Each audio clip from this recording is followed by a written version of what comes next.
गुरु रूप गुरु खालसा सत संगत जीओ। सारी संगत गज के फतेह बुलाओ। आखो वाहिगुरु जी का खालसा वाहिगुरु जी की फतेह। आप जी वड्डियां भागां वाले हो,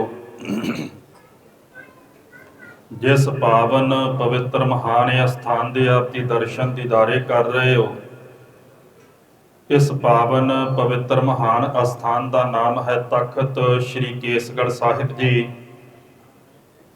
खालसे पंथ का तीजा तख्त है, खालसे की प्रगट भूमि है और इस शहर का नाम है श्री आनंदपुर साहिब जी। पहला इस नगर का नाम माखोवाल होया करदा सी। धन गुरु तेग बहादुर साहिब महाराज जी ने ये सारी जमीन दीप चंद की विधवा राणी के कोलों मुल खरीद करके इस नगर का नाम अपने सत्कारयोग माता जी माता नानकी जी के नाम उत्ते चक माता नानकी रखिया और बाद दे विच इस शहर का नाम श्री आनंदपुर साहिब जी प्रसिद्ध होया। कलगीधर पिता धन धन श्री गुरु गोबिंद सिंह साहिब जी महाराज जी ने इस शहर की रखिया वास्ते शहर को सुरक्षित रखने लई 5 किलियां की उसारी की। किला श्री आनंदगढ़ साहिब जी, किला श्री तारागढ़ साहिब जी, किला श्री लोहगढ़ साहिब जी, किला श्री होलगढ़ साहिब जी और किला श्री फतेहगढ़ साहिब जी।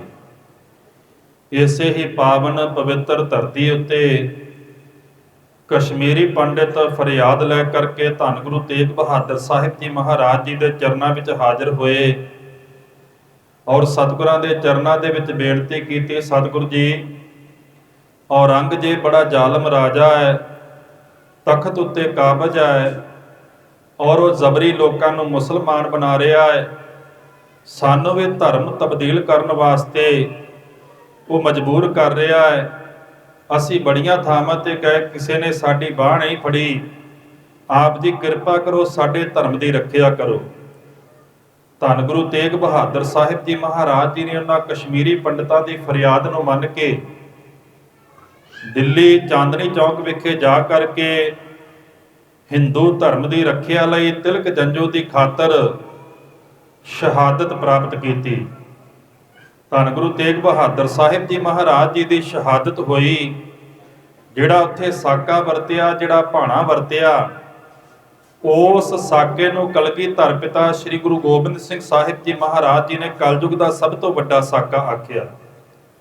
दसम गुरबाणी जी के पावन बचन हन, तिलक जंजू राखा प्रभ ताका, कीनो बडो कलू मह साका, साधन हेत इति जिन करी, सीस दिया पर सीना उचरी, धर्म हेत साका जिन किया, सीस दिया पर सिर ना दिया, ठीकर फोर दिलीस सिर प्रभपुर किया प्यान, तेग बहादुर सी क्रिया करी न किन्हू आन, तेग बहादुर के चलत भयो जगत को शोक, है सब जग भयो, जय जय जय सुरलोक। धन गुरु तेग बहादुर साहिब महाराज जी की शहादत हुई। सतगुर साहिबां जी का पावन सीस दिल्ली तो लै करके भाई जैता जी चले, पड़ाह दर पड़ाह हुंदे हुए श्री आनंदपुर साहिब जी विखे पहुंचे, जिथे गुरुद्वारा शीशगंज साहिब जी शोभनीक है।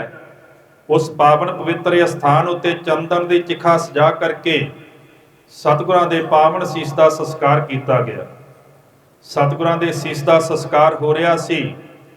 कलगीधर पिता श्री गुरु गोबिंद सिंह साहिब जी महाराज जी ने भाई जैता जी नूं कोल बुलाया, गल बकड़ी विच लिया, गले दे नाल लाया, रंग रेटे गुरु के बेटे का खिताब दिता। भाई जैता जी नूं सतगुरां ने पुछया, जदों पिता सतगुरु जी की शहादत हुई कि उस वेले उत्थे कोई सिख मौजूद नहीं सी, किसी ने हां दा नारा नहीं मारिया। भाई जैता जी ने हाथ जोड़ के भरे मन के नाल बेनती की, सतगुरु जी सिख तो बहुत सन पर उन्हां दी कोई वक्री पहचान नहीं सी। ਉਸ ਬਲਦੀ ਹੋਈ ਚਿਖਾ ਦੇ ਵਿੱਚੋਂ ਕਲਗੀਧਰ ਪਿਤਾ ਜੀ ਨੇ ਇਹ ਸੰਕਲਪ ਲਿਆ, ਇਹ ਪ੍ਰਣ ਕੀਤਾ ਕਿ ਸਮਾਂ ਆਵੇਗਾ ਐਸਾ ਸਿੱਖ ਬਣਾਵਾਂਗਾ, ਭਾਵੇਂ ਉਹ ਕਰੋੜਾਂ ਦੇ ਵਿੱਚ ਵੀ ਇਕੱਲਾ ਖੜਾ ਹੋਵੇ, ਉਹਦੀ ਵੱਖਰੀ ਪਹਿਚਾਨ ਹੋਵੇਗੀ। ਸਮਾਂ ਬੀਤਿਆ।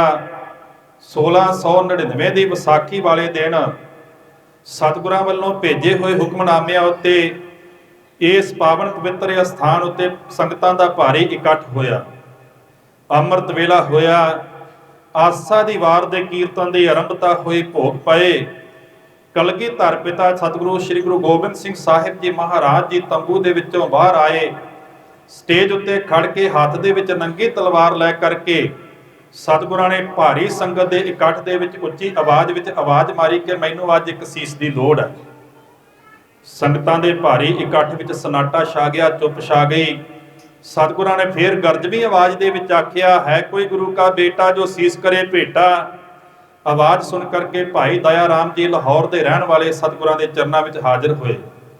ਹੱਥ ਜੋੜ ਕੇ ਬੇਨਤੀ ਕੀਤੀ, ਸਤਿਗੁਰ ਜੀ ਮੇਰਾ ਸੀਸ ਆਪ ਜੀ ਦੇ ਚਰਨਾਂ ਵਿੱਚ ਹਾਜ਼ਰ ਹੈ। ਸਤਿਗੁਰਾਂ ਨੇ ਭਾਈ ਸਾਹਿਬ ਜੀ ਨੂੰ ਬਾਹੋਂ ਫੜਿਆ, ਤੰਬੂ ਵਿੱਚ ਲੈ ਗਏ। ਭਾਣਾ ਵਰਤਿਆ, ਤਲਵਾਰ ਚੱਲਣ ਦੀ ਆਵਾਜ਼ ਆਈ। ਲਹੂ ਲਿਬੜੀ ਤਲਵਾਰ ਲੈ ਕਰਕੇ ਸਤਿਗੁਰ ਜੀ ਫਿਰ ਸਟੇਜ ਉੱਤੇ ਆਏ। ਇਸੇ ਤਰ੍ਹਾਂ ਵਾਰ-ਵਾਰ ਸਤਿਗੁਰ ਜੀ 5 ਵਾਰੀ ਸਟੇਜ ਉੱਤੇ ਆਏ। ਪਹਿਲਾਂ ਭਾਈ ਦਇਆ ਰਾਮ ਜੀ, ਫਿਰ ਭਾਈ ਧਰਮਦਾਸ ਜੀ, ਫਿਰ ਭਾਈ ਹਿੰਮਤ ਰਾਏ ਜੀ, ਭਾਈ ਮੋਹਕਮ ਚੰਦ ਜੀ, ਭਾਈ ਸਾਹਿਬ ਚੰਦ ਜੀ ਨੇ ਆਪਣਾ ਸੀਸ ਸਤਿਗੁਰਾਂ ਦੇ ਚਰਨਾਂ ਵਿੱਚ ਭੇਟਾ ਕੀਤਾ। ਸਤਿਗੁਰਾਂ ਨੇ ਪੰਜਾਂ ਨੂੰ ਬਾਹੋਂ ਤੋਂ ਫੜਿਆ, ਤੰਬੂ ਵਿੱਚ ਲਿਜਾ ਕਰਕੇ ਉਹਨਾਂ ਦੇ ਸੀਸ ਧੜ ਤੋਂ ਅਲੱਗ ਕੀਤੇ। ਫਿਰ ਇੱਕ ਸਰਬ ਲੋਹੇ ਦਾ ਬਾਟਾ ਲਿਆ, ਉਸ ਵਿੱਚ ਸਵੱਛ ਜਲ ਪਾ ਕਰਕੇ ਆਪਣੇ ਹੱਥਾਂ ਦੇ ਵਿੱਚ 2 ਧਾਰੀ ਫੌਲਾਦੀ ਖੰਡਾ ਲੈ ਕਰਕੇ ਵੀਰ ਆਸਨ ਬੈਠ ਕਰਕੇ ਉਸ ਜਲ ਦੇ ਵਿੱਚ ਖੰਡਾ ਫੇਰਦਿਆਂ ਹੋਇਆਂ ਜਪਜੀ ਜਾਪ ਸਵਈਏ ਚੌਪਈ ਸ੍ਰੀ ਅਨੰਦ ਸਾਹਿਬ ਜੀ ਦਾ ਪਾਠ ਕੀਤਾ। ਅੰਮ੍ਰਿਤ ਦਾ ਬਾਟਾ ਤਿਆਰ ਕੀਤਾ। ਉਹਨਾਂ ਪੰਜਾਂ ਨੂੰ ਮੁੜ ਸੁਰਜੀਤ ਕੀਤਾ। ਉਹਨਾਂ ਨੂੰ ਅੰਮ੍ਰਿਤ ਛਕਾਇਆ। ਉਹਨਾਂ ਦੇ ਨਾਮ ਨਾਲ ਸਿੰਘ ਪਦ ਲਾਇਆ। ਉਹਨਾਂ ਨੂੰ ਰਹਿਣੀ ਬਹਿਣੀ ਤੋਂ ਜਾਣੂ ਕਰਵਾਇਆ। ਜਿਸ 2 ਧਾਰੀ ਫੌਲਾਦੀ ਖੰਡੇ ਦੇ ਨਾਲ ਕਲਗੀਧਰ ਪਿਤਾ ਸਤਿਗੁਰੂ ਸ੍ਰੀ ਗੁਰੂ ਗੋਬਿੰਦ ਸਿੰਘ ਸਾਹਿਬ ਜੀ ਮਹਾਰਾਜ ਜੀ ਨੇ ਇਸੇ ਹੀ ਪਾਵਨ ਪਵਿੱਤਰ ਅਸਥਾਨ ਉੱਤੇ ਪਹਿਲੀ ਵਾਰੀ ਅੰਮ੍ਰਿਤ ਦਾ ਬਾਟਾ ਤਿਆਰ ਕੀਤਾ, ਅੰਮ੍ਰਿਤ ਸੰਚਾਰ ਕੀਤਾ, ਖਾਲਸਾ ਪੰਥ ਪ੍ਰਗਟ ਕੀਤਾ। ਆਓ ਉਸ 2 ਧਾਰੀ ਫੌਲਾਦੀ ਖੰਡੇ ਔਰ ਸਤਿਗੁਰਾਂ ਦੇ ਹੋਰ ਪਾਵਨ ਸ਼ਸਤਰਾਂ ਦੇ ਦਰਸ਼ਨ ਕਰਕੇ ਅਸੀਂ ਵਡਭਾਗੀ ਬਣੀਏ ਜੀ। ਬੋਲੇ ਸੋ ਨਿਹਾਲ ਸਤਿ ਸ੍ਰੀ ਅਕਾਲ। ਗੁਰੂ ਪਿਆਰੀ ਸਾਧ ਸੰਗਤ ਜੀ, ਭਾਈ ਸਾਹਿਬ ਜੀ ਦੇ ਸੱਜੇ ਹੱਥ ਦੇ ਵਿੱਚ ਜਿਹੜਾ ਸ਼ਸਤਰ ਹੈ ਉਹ 2 ਧਾਰੀ ਫੌਲਾਦੀ ਖੰਡਾ, ਜਿਹਦੇ ਨਾਲ ਕਲਗੀਧਰ ਪਿਤਾ ਸਤਿਗੁਰੂ ਗੁਰੂ ਗੋਬਿੰਦ ਸਿੰਘ ਸਾਹਿਬ ਜੀ ਮਹਾਰਾਜ ਜੀ ਨੇ ਇਸੇ ਹੀ ਪਾਵਨ ਪਵਿੱਤਰ ਅਸਥਾਨ ਉੱਤੇ ਪਹਿਲੀ ਵਾਰੀ ਅੰਮ੍ਰਿਤ ਦਾ ਬਾਟਾ ਤਿਆਰ ਕੀਤਾ, ਅੰਮ੍ਰਿਤ ਸੰਚਾਰ ਕੀਤਾ, ਖਾਲਸਾ ਪੰਥ ਪ੍ਰਗਟ ਕੀਤਾ। ਜਿਹੜੇ ਕਹਿੰਦੇ ਸਨ ਕਾਮ ਹਮਾਰਾ ਤੋਲਨ ਤਕੜੀ, ਨੰਗੀ ਕਰਦ ਕਦੇ ਨਹੀਂ ਪਕੜੀ, ਚਿੜੀ ਉੱਡੀ ਡਰ ਸੇ ਮਰ ਜਾऊं, ਦੁਸ਼ਮਣ ਸੇ ਕੈਸੇ ਲੜ ਪਾऊं, ਉਹਨਾਂ ਨੂੰ ਅੰਮ੍ਰਿਤ ਛਕਾ ਕਰਕੇ ਉਹਨਾਂ ਅੰਦਰ ਐਸੀ ਵੀਰਤਾ, ਐਸੀ ਅਣਖ, ਐਸੀ ਗੈਰਤ, ਐਸੀ ਬਹਾਦਰੀ ਭਰ ਦਿੱਤੀ। ਉਹ ਫਿਰ ਕੱਲਾ ਕੱਲਾ ਸਿੰਘ 1.25 ਲੱਖ ਦੇ ਨਾਲ ਲੜਿਆ, ਜਿਸ ਦੀ ਗਵਾਹੀ ਅੱਜ ਵੀ ਸ਼੍ਰੀ ਚਮਕੌਰ ਸਾਹਿਬ ਜੀ ਦੀ ਗੜੀ ਭਰਦੀ ਹੈ। ਫਿਰ ਉਹਨਾਂ ਪੰਜਾਂ ਪਾਸੋਂ ਕਲਗੀਧਰ ਪਿਤਾ ਜੀ ਨੇ ਆਪ ਅੰਮ੍ਰਿਤ ਛਕਿਆ। 33 ਸਾਲ ਤੱਕ ਧੰਨ ਗੁਰੂ ਗੋਬਿੰਦ ਸਿੰਘ ਸਾਹਿਬ ਜੀ ਮਹਾਰਾਜ ਗੋਬਿੰਦ ਰਾਏ ਜੀ ਦੇ ਨਾਮ ਨਾਲ ਪ੍ਰਸਿੱਧ ਰਹੇ। ਫਿਰ ਵਹਿ ਪ੍ਰਗਟਿਓ ਮਰਦ ਅਗੰਮੜਾ ਵਰਿਆਮ ਅਕੇਲਾ, ਵਾਹੋ ਵਾਹੋ ਗੋਬਿੰਦ ਸਿੰਘ ਆਪੇ ਗੁਰਚੇਲਾ। ਸ੍ਰੀ ਗੁਰੂ ਗੋਬਿੰਦ ਸਿੰਘ ਸਾਹਿਬ ਜੀ ਮਹਾਰਾਜ ਜੀ ਦੇ ਨਾਮ ਨਾਲ ਪ੍ਰਸਿੱਧ ਹੋਏ। ਦੂਸਰੇ ਹੱਥ ਵਿੱਚ ਜਿਹੜਾ ਸ਼ਸਤਰ ਹੈ, ਸ਼ਸਤਰ ਦਾ ਨਾਮ ਹੈ ਕਟਾਰ। ਧੰਨ ਧੰਨ ਸਾਹਿਬ ਸ੍ਰੀ ਗੁਰੂ ਗੋਬਿੰਦ ਸਿੰਘ ਸਾਹਿਬ ਜੀ ਮਹਾਰਾਜ ਜੀ ਦੇ ਕਮਰ ਕੱਸੇ ਦਾ ਸ਼ਸਤਰ ਹੈ। ਸਤਿਗੁਰੂ ਜੀ ਇਸ ਦੀ ਵਰਤੋਂ ਹੱਥੋਂ ਹੱਥੀ ਲੜਾਈ ਵੇਲੇ ਜਾਂ ਜਦੋਂ ਸ਼ੇਰ ਦਾ ਸ਼ਿਕਾਰ ਕਰਨਾ ਹੁੰਦਾ ਸੀ ਉਸ ਵੇਲੇ ਕਰਿਆ ਕਰਦੇ ਸਨ। ਇਸ ਦਾ ਵਜਨ 2.5 ਸੇਰ ਦੇ ਕਰੀਬ ਹੈ। ਬੋਲੇ ਸੋ ਨਿਹਾਲ ਸਤਿ ਸ੍ਰੀ ਅਕਾਲ। ਗੁਰੂ ਪਿਆਰੀ ਸਾਧ ਸੰਗਤ ਜੀ, ਇਹ ਸ਼ਸਤਰ ਦਾ ਨਾਮ ਹੈ ਨਾਗਨੀ ਵਰਸ਼ਾ। ਜਦੋਂ ਮੁਗਲ ਫੌਜਾਂ ਤੇ ਪਹਾੜੀ ਰਾਜਿਆਂ ਨੇ ਸ਼੍ਰੀ ਅਨੰਦਪੁਰ ਸਾਹਿਬ ਜੀ ਨੂੰ ਲੰਬੇ ਸਮੇਂ ਤੋਂ ਘੇਰਾ ਪਾ ਰੱਖਿਆ ਸੀ, ਉਹਨਾਂ ਬੜੇ ਹੀਲੇ ਵਸੀਲੇ ਕੀਤੇ, ਬੜੇ ਛਲ ਕਪਟ ਕੀਤੇ, ਬੜੀ ਵਾਹ ਲਾਈ, ਪਰ ਸ਼੍ਰੀ ਅਨੰਦਪੁਰ ਸਾਹਿਬ ਜੀ ਉੱਤੇ ਜਿੱਤ ਪ੍ਰਾਪਤ ਨਾ ਕਰ ਸਕੇ। ਫਿਰ ਉਹਨਾਂ ਦੇ ਜਰਨੈਲਾਂ ਨੇ ਰਲ ਕੇ ਇੱਕ ਮੀਟਿੰਗ ਸੱਦੀ ਔਰ ਉਸ ਮੀਟਿੰਗ ਦੇ ਵਿੱਚ ਇਹ ਮਤਾ ਪਾਸ ਕੀਤਾ ਗਿਆ ਕਿ ਸਭ ਤੋਂ ਪਹਿਲਾਂ ਲੋਹਗੜ੍ਹ ਦੇ ਕਿਲੇ ਦੇ ਉੱਤੇ ਕਬਜ਼ਾ ਕੀਤਾ ਜਾਵੇ। ਲੋਹਗੜ੍ਹ ਦੇ ਕਿਲੇ ਦੇ ਵਿੱਚ ਸਤਿਗੁਰਾਂ ਦੇ ਸ਼ਸਤਰ ਬਣਾਏ ਜਾਂਦੇ ਸਨ। ਸ਼ਸਤਰ ਬਣਾਉਣ ਦਾ ਕਾਰਖਾਨਾ ਸੀ, ਪਰ ਲੋਹਗੜ੍ਹ ਦੇ ਕਿਲੇ ਦਾ ਦਰਵਾਜ਼ਾ ਬੜਾ ਮਜ਼ਬੂਤ ਸੀ, ਉਹਨੂੰ ਤੋੜਨਾ ਬੜਾ ਔਖਾ ਸੀ। ਉਹਨਾਂ ਜਰਨੈਲਾਂ ਨੇ ਮੀਟਿੰਗ ਦੇ ਵਿੱਚ ਮਤਾ ਪਾਸ ਕੀਤਾ, ਇਹ ਸਕੀਮ ਲਾਈ, ਇੱਕ ਮਸਤ ਹਾਥੀ ਤਿਆਰ ਕੀਤਾ। ਹਾਥੀ ਦੇ ਮੱਥੇ ਵਿੱਚ ਫੌਲਾਦ ਦੀਆਂ ਮੋਟੀਆਂ ਤਵੀਆਂ ਬੰਨੀਆਂ ਗਈਆਂ, ਉਹਦੀ ਸੁੰਡ ਦੇ ਵਿੱਚ ਲੰਬੀ ਤਲਵਾਰ ਫੜਾਈ ਗਈ, ਉਹਨੂੰ ਸ਼ਰਾਬ ਪਿਆ ਕਰਕੇ ਮਸਤ ਕੀਤਾ ਗਿਆ। ਉਹਨਾਂ ਆਖਿਆ ਜਦੋਂ ਇਹ ਹਾਥੀ ਲੋਹਗੜ੍ਹ ਦੇ ਕਿਲੇ ਦੇ ਦਰਵਾਜ਼ੇ ਨੂੰ ਟੱਕਰ ਮਾਰੇਗਾ, ਦਰਵਾਜ਼ਾ ਤੋੜੇਗਾ, ਸਾਡੀ ਫੌਜ ਅੰਦਰ ਵੜ ਜਾਵੇਗੀ, ਜਿਹੜੇ ਥੋੜੇ ਜਿਹੇ ਸਿੰਘ ਹੋਣਗੇ ਉਹਨਾਂ ਨੂੰ ਕਾਬੂ ਕਰ ਲਿਆ ਜਾਵੇਗਾ, ਲੋਹਗੜ੍ਹ ਦੇ ਕਿਲੇ ਉੱਤੇ ਸਾਡਾ ਕਬਜ਼ਾ ਹੋ ਗਿਆ, ਸ਼੍ਰੀ ਅਨੰਦਪੁਰ ਸਾਹਿਬ ਜੀ ਦੀ ਮੁਹਿੰਮ ਸਹਿਜੇ ਹੀ ਸਰ ਹੋ ਜਾਵੇਗੀ। ਸ਼ਾਮ ਦੇ ਦੀਵਾਨਾਂ ਦੇ ਵਿੱਚ ਜਦੋਂ ਇਸ ਗੱਲ ਦਾ ਪਤਾ ਧੰਨ ਕਲਗੀਧਰ ਪਿਤਾ ਸ਼੍ਰੀ ਗੁਰੂ ਗੋਬਿੰਦ ਸਿੰਘ ਸਾਹਿਬ ਜੀ ਮਹਾਰਾਜ ਜੀ ਨੂੰ ਲੱਗਾ, ਉਹਨਾਂ ਆਖਿਆ ਫਿਰ ਕੀ ਹੋਇਆ, ਮੁਗਲਾਂ ਦਾ ਮਸਤ ਹਾਥੀ ਆ ਰਿਹਾ ਹੈ, ਉਸ ਮਸਤ ਹਾਥੀ ਦਾ ਮੁਕਾਬਲਾ ਕਰੇਗਾ ਸਾਡਾ ਹਾਥੀ ਦੁਨੀ ਚੰਦ। ਦੁਨੀ ਚੰਦ ਨੂੰ ਪਤਾ ਲੱਗਾ ਮੈਨੂੰ ਹਾਥੀ ਦੇ ਨਾਲ ਲੜਨਾ ਪੈਣਾ ਹੈ। ਉਹਨੇ ਕਿਲੇ ਦੀ ਕੰਧ ਦੇ ਨੂੰ ਰੱਸਾ ਹੇਠਾਂ ਲਮਕਾਇਆ, ਰੱਸੇ ਦੇ ਨਾਲ ਲਮਕ ਕੇ ਹੇਠਾਂ ਉਤਰਿਆ ਸੀ, ਵਜਨ ਜ਼ਿਆਦਾ ਸੀ, ਰੱਸਾ ਟੁੱਟ ਗਿਆ, ਡਿੱਗ ਕੇ ਉਹਦੀ ਲੱਤ ਟੁੱਟ ਗਈ। ਕੁਝ ਸਮੇਂ ਪਿੱਛੋਂ ਉਸ ਦੀ ਮੌਤ ਹੋ ਗਈ। ਕਲਗੀਧਰ ਪਿਤਾ ਜੀ ਨੂੰ ਪਤਾ ਲੱਗਾ ਕਿ ਹਾਥੀ ਤੋਂ ਡਰਦਾ ਹੋਇਆ ਦੁਨੀ ਚੰਦ ਭੱਜ ਗਿਆ ਹੈ। ਉਹਨਾਂ ਆਖਿਆ ਫਿਰ ਕੀ ਹੋਇਆ, ਹਾਥੀ ਦਾ ਮੁਕਾਬਲਾ ਕਰੇਗਾ ਸਾਡਾ ਬੱਬਰ ਸ਼ੇਰ ਭਾਈ ਬਚਿੱਤਰ ਸਿੰਘ ਜੀ। ਭਾਈ ਸਾਹਿਬ ਭਾਈ ਬਚਿੱਤਰ ਸਿੰਘ ਜੀ ਨੂੰ ਕੋਲ ਬੁਲਾਇਆ, ਥਾਪੜਾ ਦਿੱਤਾ ਔਰ ਆਪਣੇ ਕਮਰ ਕੱਸੇ ਦਾ ਨਾਗਨੀ ਬਰਸ਼ਾ ਭਾਈ ਸਾਹਿਬ ਜੀ ਨੂੰ ਬਖਸ਼ਿਸ਼ ਕੀਤਾ। ਇਹਨੂੰ ਚਲਾਉਣ ਦਾ ਢੰਗ ਤਰੀਕਾ ਦੱਸਿਆ। ਅਗਲਾ ਦਿਨ ਚੜ੍ਹਿਆ, ਹਾਥੀ ਮਾਰੋ ਮਾਰ ਕਰਦਾ ਹੋਇਆ ਲੋਹਗੜ੍ਹ ਦੇ ਕਿਲੇ ਵੱਲ ਨੂੰ ਵੱਧ ਰਿਹਾ ਸੀ। ਉਧਰੋਂ ਸਤਿਗੁਰਾਂ ਦੀ ਬਖਸ਼ਿਸ਼ ਪ੍ਰਾਪਤ ਕਰਕੇ ਭਾਈ ਸਾਹਿਬ ਜੀ ਘੋੜੇ ਉੱਤੇ ਸਵਾਰ ਹੋਏ, ਮੈਦਾਨੇ ਜੰਗ ਦੇ ਵਿੱਚ ਉਤਰੇ, ਦੁਸ਼ਮਣ ਦੀ ਫੌਜ ਦੇ ਨਾਲ ਲੜਦਿਆਂ ਹੋਇਆ ਹਾਥੀ ਦੇ ਕੋਲ ਪਹੁੰਚ ਗਏ। ਜਦੋਂ ਹਾਥੀ ਨੂੰ ਆਪਣੀ ਮਾਰ ਹੇਠਾਂ ਵੇਖਿਆ, ਹਾਥੀ ਦੇ ਵਾਰ ਤੋਂ ਬਚਦਿਆਂ ਹੋਇਆਂ ਭਾਈ ਸਾਹਿਬ ਜੀ ਨੇ ਆਪਣੇ ਦੋਨੋਂ ਪੈਰ ਘੋੜੇ ਦੀਆਂ ਰਕਾਬਾਂ ਦੇ ਵਿੱਚ ਰੱਖ ਕੇ ਖੜੇ ਹੋ ਕਰਕੇ ਆਪਣੇ ਹੱਥ ਦੇ ਵਿੱਚ ਬਰਸ਼ਾ ਲੈ ਕਰਕੇ ਜ਼ੋਰ ਦੇ ਨਾਲ ਹਾਥੀ ਦੇ ਮੱਥੇ ਵਿੱਚ ਮਾਰਿਆ। ਇਹ ਨਾਗ ਵਰਗਾ ਜਿਹੜਾ ਸਾਰਾ ਫਲ ਹੈ, ਸਾਰੇ ਦਾ ਸਾਰਾ ਤਵੀਆਂ ਨੂੰ ਪਾੜਦਾ ਹੋਇਆ ਹਾਥੀ ਦੇ ਮੱਥੇ ਵਿੱਚ ਧੱਸ ਗਿਆ। ਫਿਰ ਭਾਈ ਸਾਹਿਬ ਜੀ ਨੇ ਉਸੇ ਤਰ੍ਹਾਂ ਹੀ ਫੁਰਤੀ ਦੇ ਨਾਲ ਮਧਾਣੀ ਵਾਂਗੂ ਰਿੜਕ ਕੇ ਜਦੋਂ ਇਹਨੂੰ ਪਿਛਾਂਹ ਨੂੰ ਖਿੱਚਿਆ, ਹਾਥੀ ਦੇ ਮੱਥੇ ਵਿੱਚੋਂ ਲਹੂ ਦੇ ਫੁਹਾਰੇ ਛੁੱਟ ਉੱਠੇ। ਹਾਥੀ ਚੀਕਾਂ ਮਾਰਦਾ ਆਪਣੀ ਫੌਜ ਨੂੰ ਲਤਾੜਦਾ ਹੋਇਆ ਪਿਛਾਂਹ ਨੂੰ ਭੱਜ ਗਿਆ। ਉਸ ਜੰਗ ਦੇ ਵਿੱਚ ਖਾਲਸੇ ਦੀ ਫਤਿਹ ਹੋਈ। ਇਸ ਸ਼ਸਤਰ ਦਾ ਨਾਮ ਹੈ ਨਾਗਨੀ ਬਰਸ਼ਾ। ਬੋਲੇ ਸੋ ਨਿਹਾਲ, ਸਤਿ ਸ੍ਰੀ ਅਕਾਲ। ਗੁਰੂ ਪਿਆਰੇ ਸਾਧ ਸੰਗਤ ਜੀ, ਇਸ ਸ਼ਸਤਰ ਦਾ ਨਾਮ ਹੈ ਕਰਪਾ ਬਰਸ਼ਾ। ਇਹਦੇ ਨਾਲ ਦੋ ਸਾਖੀਆਂ ਜਗਤ ਪ੍ਰਸਿੱਧ ਹਨ। ਪਹਿਲੀ ਸਾਖੀ ਜਦੋਂ ਧੰਨ ਗੁਰੂ ਗੋਬਿੰਦ ਸਿੰਘ ਸਾਹਿਬ ਜੀ ਮਹਾਰਾਜ ਸਤਿਕਾਰਯੋਗ ਮਾਤਾ ਜੀਤੋ ਜੀ ਨੂੰ ਵਿਆਹੁਣ ਵਾਸਤੇ ਗੁਰੂ ਕੇ ਲਾਹੌਰ ਵਿਖੇ ਗਏ।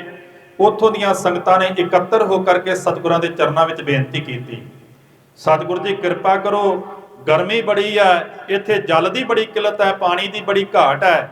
ਸਤਿਗੁਰਾਂ ਨੇ ਆਪਣੇ ਸੇਵਕ ਸਿੱਖਾਂ ਦੀ ਬੇਨਤੀ ਨੂੰ ਪ੍ਰਵਾਨ ਕਰਦਿਆਂ ਹੋਇਆਂ ਆਪਣੇ ਕਰ ਕਮਲਾਂ ਦੇ ਵਿੱਚ ਇਹ ਬਰਸ਼ਾ ਲੈ ਕਰਕੇ ਸਤਨਾਮ ਸ਼੍ਰੀ ਵਾਹਿਗੁਰੂ ਕਹਿ ਕੇ 3 ਵਾਰੀ ਧਰਤੀ ਦੇ ਵਿੱਚ ਮਾਰਿਆ। ਉਸ ਪਥਰੀਲੀ ਧਰਤੀ ਦੇ ਵਿੱਚੋਂ 3 ਨਿਰਮਲ ਜਲ ਦੀਆਂ ਧਾਰਾਂ ਵਹਿ ਨਿਕਲੀਆਂ। ਸਤਿਗੁਰਾਂ ਨੇ ਨਾਮ ਰੱਖਿਆ ਤ੍ਰਿਵੈਣੀ ਸਾਹਿਬ। ਅੱਜ ਵੀ ਉਹ ਜਲ ਉਸੇ ਤਰ੍ਹਾਂ ਨਿਰੰਤਰ ਚੱਲਦਾ ਹੈ। ਸੰਗਤਾਂ ਛਕ ਕੇ ਆਨੰਦ ਮਾਣਦੀਆਂ ਨੇ। ਹਰ ਬਸੰਤ ਪੰਚਮੀ ਵਾਲੇ ਦਿਨ ਸਤਿਗੁਰਾਂ ਦੇ ਵਿਆਹ ਪੁਰਬ ਤੇ ਉੱਥੇ ਭਾਰੀ ਜੋੜ ਮੇਲਾ ਲੱਗਦਾ ਹੈ।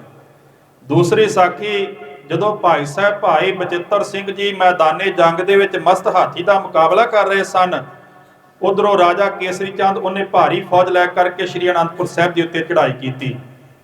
ਉਹ ਆਪਣੇ ਜਰਨੈਲਾਂ ਨੂੰ ਇਹ ਗੱਲ ਕਹਿ ਕੇ ਆਇਆ ਸੀ ਕਿ ਮੈਂ ਧੰਨ ਗੁਰੂ ਗੋਬਿੰਦ ਸਿੰਘ ਸਾਹਿਬ ਜੀ ਮਹਾਰਾਜ ਜੀ ਨੂੰ ਜਿਉਂਦਾ ਫੜ ਕੇ ਲੈ ਕੇ ਆਵਾਂਗਾ ਜਾਂ ਉਹਨਾਂ ਦਾ ਸੀਸ ਲੈ ਕੇ ਆਵਾਂਗਾ। ਜਦੋਂ ਇਸ ਗੱਲ ਦਾ ਪਤਾ ਭਾਈ ਸਾਹਿਬ ਭਾਈ ਉਦੈ ਸਿੰਘ ਜੀ ਭਰਾਤਾ ਭਾਈ ਬਚਿੱਤਰ ਸਿੰਘ ਜੀ ਨੂੰ ਪਤਾ ਲੱਗਾ, ਉਹਨਾਂ ਸਤਿਗੁਰਾਂ ਦੇ ਚਰਨਾਂ ਵਿੱਚ ਹਾਜ਼ਰ ਹੋ ਕਰਕੇ ਬੇਨਤੀ ਕੀਤੀ, ਸਤਿਗੁਰ ਜੀ ਜਿਹੜਾ ਦੁਸ਼ਟ ਪਾਪੀ ਆਪ ਜੀ ਦੇ ਸੀਸ ਦੇ ਸੁਪਨੇ ਲੈਂਦਾ ਹੈ, ਉਹਨੂੰ ਸੋਧਾ ਲਾਉਣ ਦੀ ਮੈਨੂੰ ਸੇਵਾ ਦਾ ਮੌਕਾ ਦਿੱਤਾ ਜਾਵੇ। ਸਤਿਗੁਰੂ ਜੀ ਪ੍ਰਸੰਨ ਹੋਏ, ਆਪਣੇ ਕਮਰ ਕੱਸੇ ਦਾ ਕਰਪਾ ਬਰਸ਼ਾ ਭਾਈ ਸਾਹਿਬ ਜੀ ਨੂੰ ਬਖਸ਼ਿਸ਼ ਕੀਤਾ। ਸਤਿਗੁਰ ਸਾਹਿਬਾਂ ਜੀ ਦੀ ਬਖਸ਼ਿਸ਼ ਪ੍ਰਾਪਤ ਕਰਕੇ ਭਾਈ ਸਾਹਿਬ ਜੀ ਘੋੜੇ ਉੱਤੇ ਸਵਾਰ ਹੋਏ, ਮੈਦਾਨੇ ਜੰਗ ਦੇ ਵਿੱਚ ਉਤਰੇ। ਦੁਸ਼ਮਣ ਦੀ ਫੌਜ ਦੇ ਨਾਲ ਲੜਦਿਆਂ ਹੋਇਆਂ ਰਾਜੇ ਕੇਸਰੀ ਚੰਦ ਕੋਲ ਪਹੁੰਚ ਗਏ। ਰਾਜੇ ਕੇਸਰੀ ਚੰਦ ਨੇ ਭਾਈ ਸਾਹਿਬ ਜੀ ਉੱਤੇ 3 ਵਾਰ ਕੀਤੇ। ਭਾਈ ਸਾਹਿਬ ਜੀ ਨੇ ਉਹਦੇ ਤਿੰਨੇ ਹੀ ਵਾਰ ਆਪਣੀ ਢਾਲ ਉੱਤੇ ਡੱਕ ਕੇ ਆਪਣੀ ਤੇਗ ਦਾ ਐਸਾ ਭਰਪੂਰ ਵਾਰ ਕੀਤਾ, ਰਾਜੇ ਕੇਸਰੀ ਚੰਦ ਦਾ ਸਿਰ ਧੜ ਤੋਂ ਅਲੱਗ ਕਰਕੇ ਜ਼ਮੀਨ ਤੇ ਸਿੱਟ ਲਿਆ। ਫਿਰ ਇਸ ਕਰਪੇ ਬਰਸ਼ੇ ਦੀ ਨੋਕ ਦੇ ਵਿੱਚ ਉਹਦਾ ਸਿਰ ਵਸਾਇਆ। ਘੋੜੇ ਉੱਤੇ ਸਵਾਰ ਹੋਏ ਸ਼੍ਰੀ ਅਨੰਦਪੁਰ ਸਾਹਿਬ ਜੀ ਨੂੰ ਚਾਲੇ ਪਾ ਦਿੱਤੇ। ਪਿੱਛੋਂ ਹਲਫੀ ਹੋਈ ਦੁਸ਼ਮਣ ਦੀ ਫੌਜ ਨੇ ਗੋਲੀ ਚਲਾਈ। ਇੱਕ ਗੋਲੀ ਬਰਸ਼ੇ ਦੀ ਨੋਕ ਉੱਤੇ ਲੱਗੀ, ਇੱਕ ਗੋਲੀ ਮੁੱਠ ਉੱਤੇ ਲੱਗੀ। ਰਾਜੇ ਕੇਸਰੀ ਚੰਦ ਦਾ ਵੱਢਿਆ ਹੋਇਆ ਸਿਰ ਸਤਿਗੁਰਾਂ ਦੇ ਚਰਨਾਂ ਵਿੱਚ ਲਿਆ ਰੱਖਿਆ ਤੇ ਬੇਨਤੀ ਕੀਤੀ, ਸਤਿਗੁਰ ਜੀ ਜਿਹੜਾ ਦੁਸ਼ਟ ਪਾਪੀ ਆਪ ਜੀ ਦੇ ਸੀਸ ਦੇ ਸੁਪਨੇ ਲੈਂਦਾ ਸੀ, ਉਹਦਾ ਵੱਢਿਆ ਹੋਇਆ ਸਿਰ ਆਪ ਜੀ ਦੇ ਚਰਨਾਂ ਵਿੱਚ ਪਿਆ ਹੈ। ਇਹ ਸ਼ਸਤਰ ਦਾ ਨਾਮ ਹੈ ਕਰਪਾ ਬਰਸ਼ਾ। ਬੋਲੇ ਸੋ ਨਿਹਾਲ ਸਤਿ ਸ੍ਰੀ ਅਕਾਲ।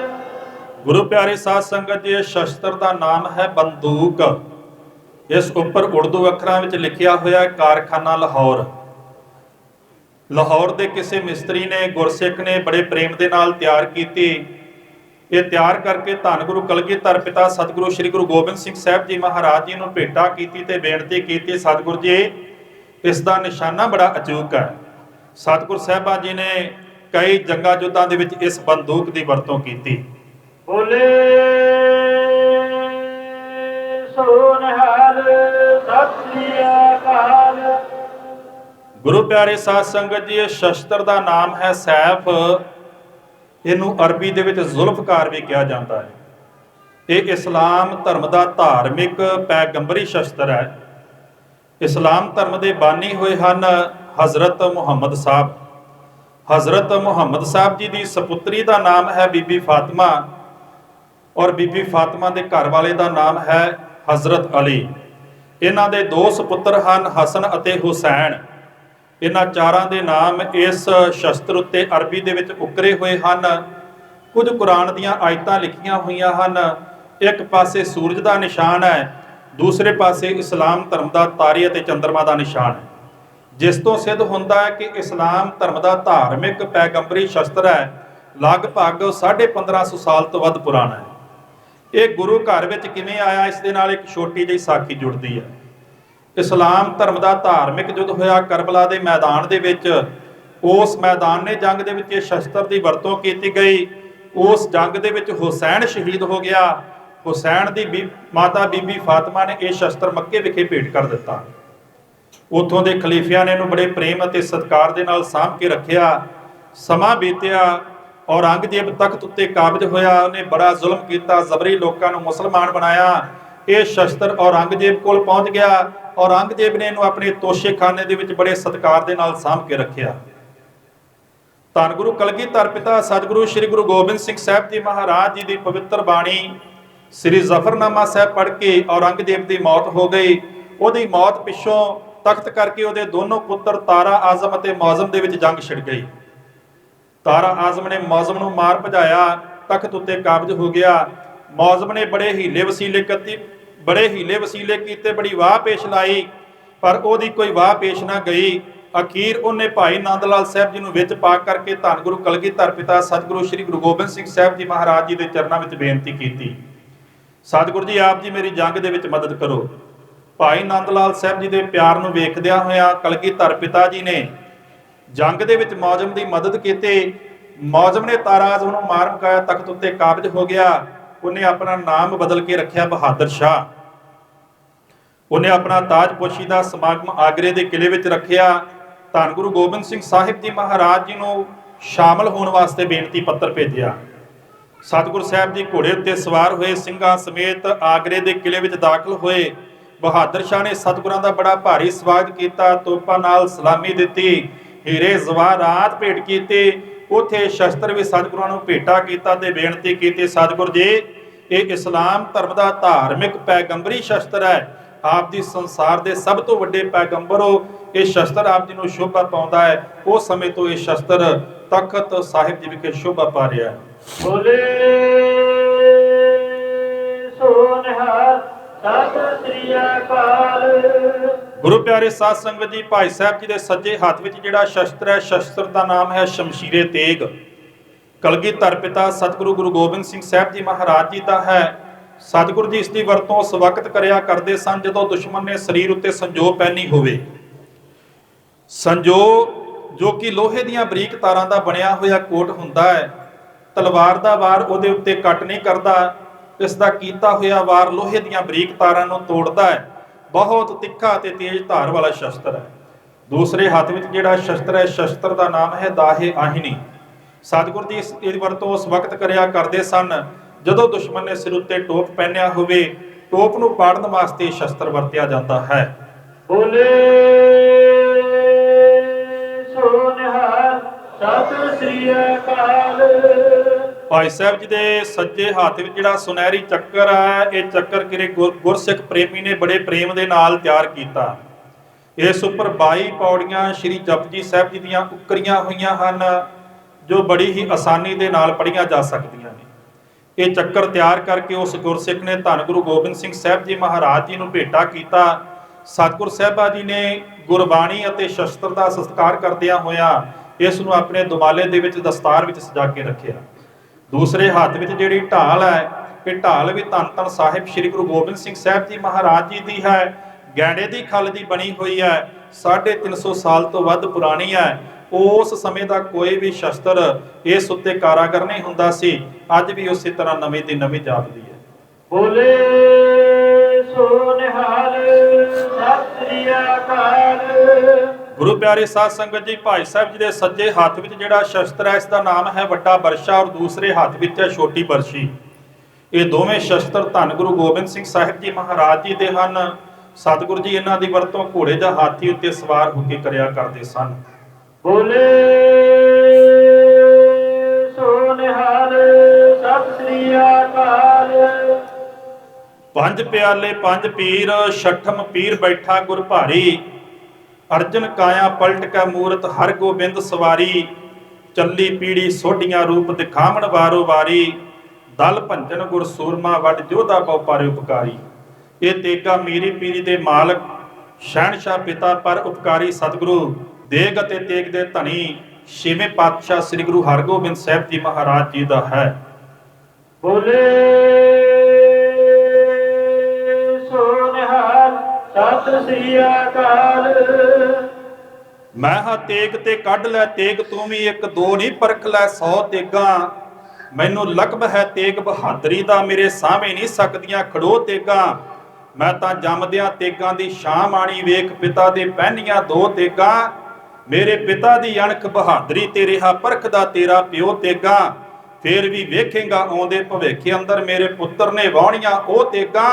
ਉਹਦੀ ਤੇਗ ਦੇ ਵਿੱਚੋਂ ਜਿਹੜੀ ਤੇਗ ਨਿਕਲੂ, ਲੱਖਾਂ ਲਵੇਗੀ ਤੇਰੀਆਂ ਖੋਹ ਤੇਗਾਂ। ਭਾਈ ਸਾਹਿਬ ਜੀ ਦੇ ਸੱਜੇ ਹੱਥ ਵਿੱਚ ਜਿਹੜੀ ਸ੍ਰੀ ਸਾਹਿਬ ਤੇਗ ਹੈ, ਇਹ 9ਵੇਂ ਪਾਤਸ਼ਾਹ ਧੰਨ ਧੰਨ ਸਾਹਿਬ ਸ੍ਰੀ ਗੁਰੂ ਤੇਗ ਬਹਾਦਰ ਸਾਹਿਬ ਜੀ ਮਹਾਰਾਜ ਜੀ ਦਾ ਹੈ। ਸਤਿਗੁਰ ਸਾਹਿਬਾਂ ਜੀ ਦਾ ਪਹਿਲਾ ਨਾਮ ਤਿਆਗਮਲ ਹੋਇਆ ਕਰਦਾ ਸੀ। 13 ਸਾਲ ਦੀ ਉਮਰ ਦੇ ਵਿੱਚ ਇਸੇ ਹੀ ਸ੍ਰੀ ਸਾਹਿਬ ਦੇ ਨਾਲ ਸਤਿਗੁਰ ਸਾਹਿਬਾਂ ਜੀ ਨੇ ਸ੍ਰੀ ਕਰਤਾਰਪੁਰ ਸਾਹਿਬ ਜੀ ਦੀ ਜੰਗ ਲੜੀ ਔਰ ਉਸ ਮੈਦਾਨੇ ਜੰਗ ਦੇ ਵਿੱਚ ਤੇਗ ਦੇ ਐਸੇ ਜੌਹਰ ਵਿਖਾਏ। ਪਿਤਾ ਸਤਿਗੁਰੂ ਗੁਰੂ ਹਰਗੋਬਿੰਦ ਸਾਹਿਬ ਜੀ ਮਹਾਰਾਜ ਜੀ ਨੇ ਤੇਗ ਦੇ ਧਨੀ ਹੋਣ ਕਰਕੇ ਉਹਨਾਂ ਦਾ ਨਾਮ ਰੱਖਿਆ ਤੇਗ ਬਹਾਦਰ। ਇਸ ਉੱਪਰ ਲਿਖਿਆ ਹੋਇਆ ਸਤਿ ਸ੍ਰੀ ਅਕਾਲ ਸ੍ਰੀ ਗੁਰੂ ਤੇਗ ਬਹਾਦਰ ਸੰਮਤ 1713। ਦੂਸਰੇ ਹੱਥ ਵਿੱਚ ਜਿਹੜਾ ਸ੍ਰੀ ਸਾਹਿਬ ਹੈ, ਇਹ 10ਵੇਂ ਪਾਤਸ਼ਾਹ ਧੰਨ ਧੰਨ ਸਾਹਿਬ ਸ੍ਰੀ ਗੁਰੂ ਗੋਬਿੰਦ ਸਿੰਘ ਸਾਹਿਬ ਜੀ ਮਹਾਰਾਜ ਜੀ ਦਾ ਹੈ। ਇਹ ਸ੍ਰੀ ਸਾਹਿਬ ਸਤਿਗੁਰਾਂ ਨੇ ਸ੍ਰੀ ਦਮਦਮਾ ਸਾਹਿਬ ਜੀ ਵਿਖੇ ਭਾਈ ਤਰਲੋਕ ਸਿੰਘ, ਭਾਈ ਰਾਮ ਸਿੰਘ, ਜਿਨ੍ਹਾਂ ਨੇ ਸ੍ਰੀ ਚਮਕੌਰ ਸਾਹਿਬ ਜੀ ਦੇ ਸ਼ਹੀਦਾਂ ਦਾ ਸੰਸਕਾਰ ਕੀਤਾ ਸੀ, ਭਾਈ ਤਰਲੋਕ ਸਿੰਘ ਜੀ ਨੂੰ ਬਖਸ਼ਿਸ਼ ਕੀਤਾ। ਇਸ ਉੱਪਰ ਲਿਖਿਆ ਹੋਇਆ ਸ੍ਰੀ ਭਗਉਤੀ ਜੀ ਸਹਾਏ ਗੁਰੂ ਗੋਬਿੰਦ ਸਿੰਘ ਪਾਤਸ਼ਾਹੀ 10। ਦੂਸਰੇ ਪਾਸੇ ਲਿਖਿਆ ਹੋਇਆ ਪਾਤਸ਼ਾਹੀ 10। ਬੋਲੇ ਸੋ ਨਿਹਾਲ ਸਤਿ ਸ੍ਰੀ ਅਕਾਲ। ਭਾਈ ਸਾਹਿਬ ਜੀ ਦੇ ਸੱਜੇ ਹੱਥ ਵਿੱਚ ਜਿਹੜਾ ਸ੍ਰੀ ਸਾਹਿਬ ਕਿਰਪਾਨ ਹੈ, ਇਹ 10ਵੇਂ ਪਿਤਾ ਧੰਨ ਧੰਨ ਸ੍ਰੀ ਗੁਰੂ ਗੋਬਿੰਦ ਸਿੰਘ ਸਾਹਿਬ ਜੀ ਮਹਾਰਾਜ ਜੀ ਦੇ ਕਮਰ ਕੱਸੇ ਦੀ ਕਿਰਪਾਨ ਹੈ।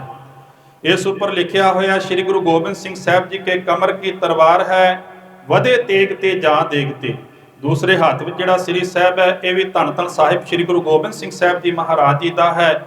ਇਹ ਸ੍ਰੀ ਸਾਹਿਬ ਸਤਿਗੁਰਾਂ ਨੇ ਭਾਈ ਰਾਏ ਕੱਲੇ ਜੀ ਨੂੰ ਬਖਸ਼ਿਸ਼ ਕੀਤਾ ਸੀ, ਜਿਨ੍ਹਾਂ ਨੇ ਨੂਰੇ ਮਾਹੀ ਰਾਹੀਂ ਛੋਟੇ ਸਾਹਿਬਜ਼ਾਦੇ ਔਰ ਮਾਤਾ ਗੁਜਰੀ ਜੀ ਦਾ ਸ਼ਹੀਦੀ ਦਾ ਪਤਾ ਲਾ ਕਰਕੇ ਸੁਨੇਹਾ ਸਤਿਗੁਰਾਂ ਤੱਕ ਪਹੁੰਚਾਇਆ ਸੀ। ਬੋਲੇ ਸੋ ਨਿਹਾਲ ਸਤਿ ਸ੍ਰੀ ਅਕਾਲ। ਗੁਰੂ ਪਿਆਰੇ ਸਾਧ ਸੰਗਤ ਜੀ, ਇਹ ਸ਼ਸਤਰ ਦਾ ਨਾਮ ਹੈ ਛੋਟੀ ਬਰਛੀ। ਇਹਨੂੰ ਭਾਲਾ ਵੀ ਕਿਹਾ ਜਾਂਦਾ ਹੈ। 10ਵੇਂ ਪਿਤਾ ਧੰਨ ਧੰਨ ਸ੍ਰੀ ਗੁਰੂ ਗੋਬਿੰਦ ਸਿੰਘ ਸਾਹਿਬ ਜੀ ਮਹਾਰਾਜ ਜੀ ਦਾ ਹੈ। ਸਤਿਗੁਰੂ ਜੀ ਇਸ ਦੀ ਵਰਤੋਂ ਹੱਥੋਂ ਹੱਥੀ ਲੜਾਈ ਵੇਲੇ ਜਾਂ ਘੋੜੇ ਉੱਤੇ ਸਵਾਰ ਹੋ ਕੇ ਕਰਿਆ ਕਰਦੇ ਸਨ। ਆਪ ਜੀ ਵੱਡਿਆਂ ਭਾਗਾਂ ਵਾਲੇ ਹੋ, ਜਦੋਂ ਤਖਤ ਸਾਹਿਬ ਜੀ ਉੱਤੇ ਨਤਮਸਤਕ ਹੁੰਦੇ ਹੋ, ਦਰਸ਼ਨ ਦੀਦਾਰੇ ਕਰਦੇ ਹੋ। ਦਰਸ਼ਨ ਦੀਦਾਰੇ ਕਰਕੇ ਜਦੋਂ ਆਪ ਜੀ ਤਖਤ ਸਾਹਿਬ ਜੀ ਦੀ ਪਰਿਕਰਮਾ ਕਰਦੇ ਹੋ, ਪਰਿਕਰਮਾ ਕਰਕੇ ਸ਼ੀਸ਼ੇ ਦੇ ਸਾਹਮਣੇ ਜਾਂਦੇ ਹੋ, ਉੱਥੋਂ ਆਪ ਜੀ ਨੂੰ ਸਾਹਮਣੇ ਦਰਸ਼ਨ ਹੋਣਗੇ 5 ਤੀਰ ਲੱਕੜੀ ਦੇ ਦਸਤੇ ਵਾਲੇ ਧੰਨ ਗੁਰੂ ਗੋਬਿੰਦ ਸਿੰਘ ਸਾਹਿਬ ਜੀ ਮਹਾਰਾਜ ਜੀ ਦੇ ਇੱਕ ਤੀਰ ਲੋਹੇ ਦਾ, ਇੱਕ ਛੋਟੀ ਕਿਰਪਾਨ ਜਿਹੜੀ ਸਤਿਗੁਰੂ ਜੀ ਆਪਣੀ ਦਸਤਾਰ ਦੇ ਵਿੱਚ ਸਜਾਇਆ ਕਰਦੇ ਸਨ।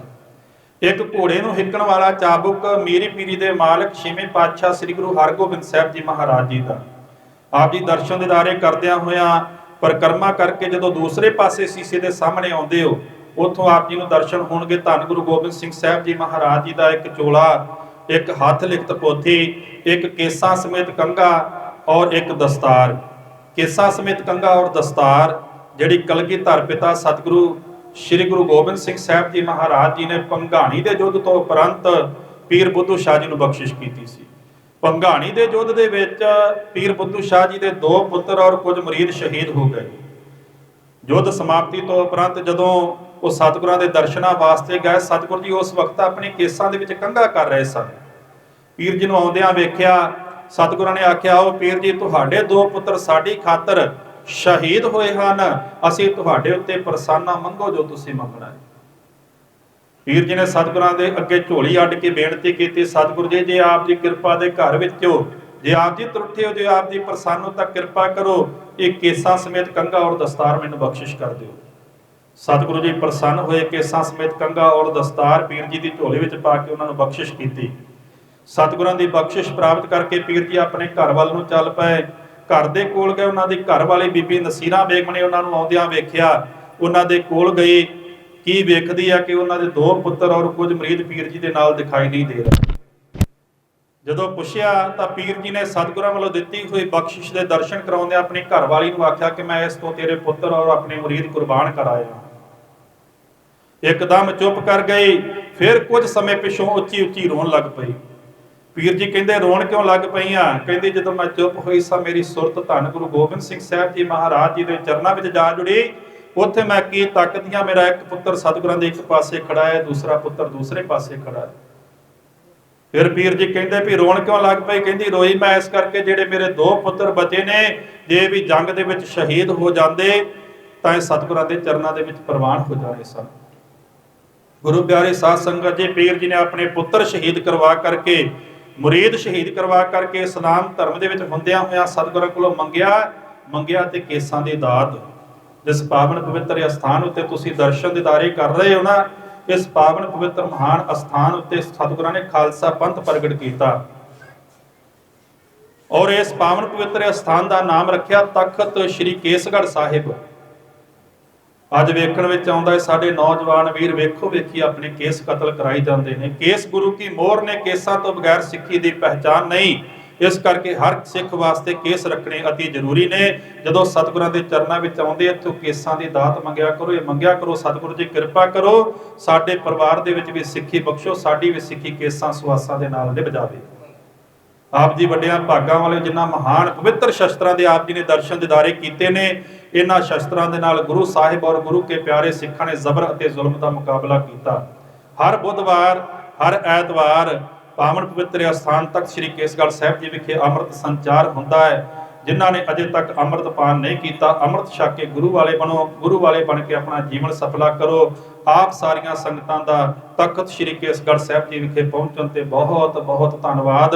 ਸਤਿਗੁਰ ਸਾਹਿਬਾਂ ਜੀ ਦੇ ਪਾਵਨ ਪਵਿੱਤਰ ਸ਼ਸਤਰਾਂ ਦੇ ਦਰਸ਼ਨ ਕਰਾਉਂਦਿਆਂ, ਇਤਿਹਾਸ ਸਰਵਣ ਕਰਾਉਂਦਿਆਂ ਹੋਈਆਂ ਅਨੇਕਾਂ ਭੁੱਲਾਂ ਦੀ ਮੁਆਫੀ ਬਖਸ਼ਣੀ। ਸਾਰੀ ਸੰਗਤ ਗੱਜ ਕੇ ਫਤਿਹ ਬੁਲਾਓ, ਆਖੋ ਵਾਹਿਗੁਰੂ ਜੀ ਕਾ ਖਾਲਸਾ, ਵਾਹਿਗੁਰੂ ਜੀ ਕੀ ਫਤਿਹ।